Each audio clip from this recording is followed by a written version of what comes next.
ni Lord Krishna. Srimad Bhagavatam 1:16-30. Paliwanag. Ang paglilingkod sa Panginoon ay espiritual at isa ring dakilang pagpapala para sa deboto, kaya't ang isang tunay na deboto ay wala nang hinihintay o inaasahang kapalit mula sa Panginoon. Ayon sa pahayag ng mga Vedic aphorism, gaya ng ang lahat ng ito ay Brahman, mauunawaan natin na ang Panginoon sa pamamagitan ng kanyang malaliwanag na kaliwalhatian na tinatawag na Brahma Jyoti ay sumasaklaw sa lahat, nasa loob man o nasa labas ng lahat ng bagay, gaya ng kalangitang material na nasa lahat ng dako, at dahil dito, siya ay ganap na nakakaalam ng lahat. Tungkol naman sa kanyang kagandahan, ang Panginoon ay may natatanging anyo na nagtatangi sa kanya sa lahat ng ibang nilalang. Bukod pa rito, mayroon siyang napakagandang katangiang anyo na kayang maakit ang isip ng kahit si Srimati Radharani, ang pinakamagandang nilikha ng Diyos.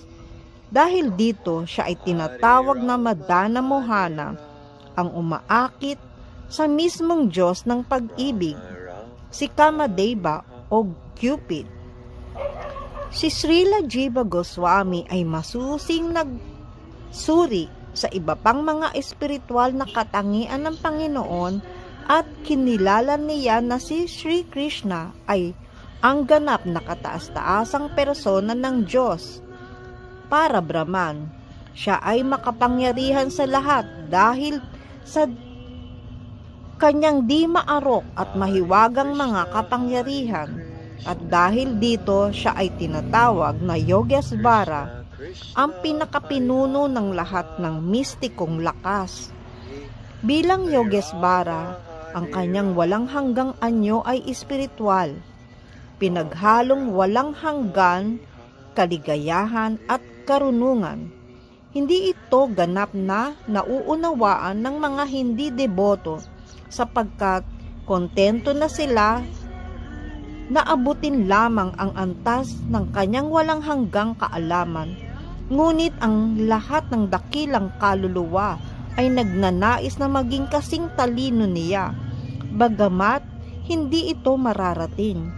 Ibig sabihin, ang lahat ng ibang uri ng kaalaman ay may hangganan, pabago-bago at nasusukat, samantalang ang kaalaman ng Panginoon ay matatag at hindi kayang arukin.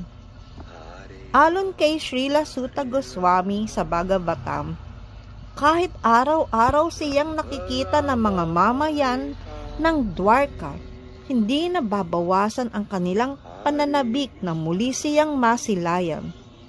Palagi pa rin silang sabik na makita siyang muli at muli.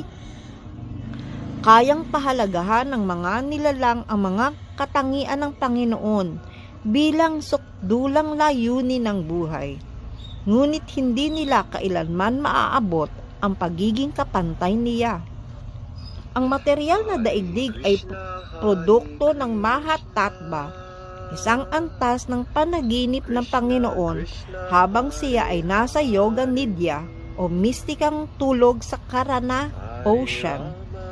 Gayunpaman, ang buong sanlilikha ay tila isang totoo at aktwal na nagpapahayag ng kanyang kapangyarihan.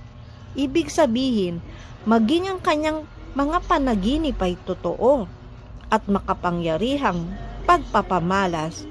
Kaya't anuman at kailanman siya magpakita sa mundo, ginagawa niya ito sa kanyang ganap na anyo at kapunuan. Ang Panginoon ang nagpapanatili ng kaayusan sa sangnilikha, at sa kanyang paggawa nito ay nagbibigay siya ng kaligtasan kahit sa kanyang mga kaaway na kanyang pinapatay. Siya ay kaakit-akit kahit sa pinakamataas na kaluluwang ganap na napalaya, kaya't siya ay sinasamba maging nina Brahma at Shiva, ang pinakadakila sa lahat ng mga demigods. maging sa kanyang anyo bilang purusa avatar. Siya pa rin ang Panginoon ng malikhaing enerhiya. Ang malikhaing material na enerhiya ay gumagawa ayon sa kanyang patnubay gaya ng kinumpirma sa Bhagavad Gita 9:10. Siya ang pangunahing taga-kontrol ng material na enerhiya at upang kontrolin ito sa hindi mabilang na mga universo, siya ang ugat ng sanhi ng hindi mabilang na mga pangkakatawang tao sa lahat ng mga universe. Sa espiritual na mundo naman, na nasa kabila ng Mahatatva, wala nang usapin ang mga pagkakatawang tao, kundi may mga ganap na pagpapalawak ng Panginoon sa iba't ibang Vaikunta. Ang mga planeta sa espiritual na kalawakan ay hindi bababa sa 3 beses ang dami kumpara sa mga planeta na hindi mabilang na mga universe sa loob ng Mahatatva.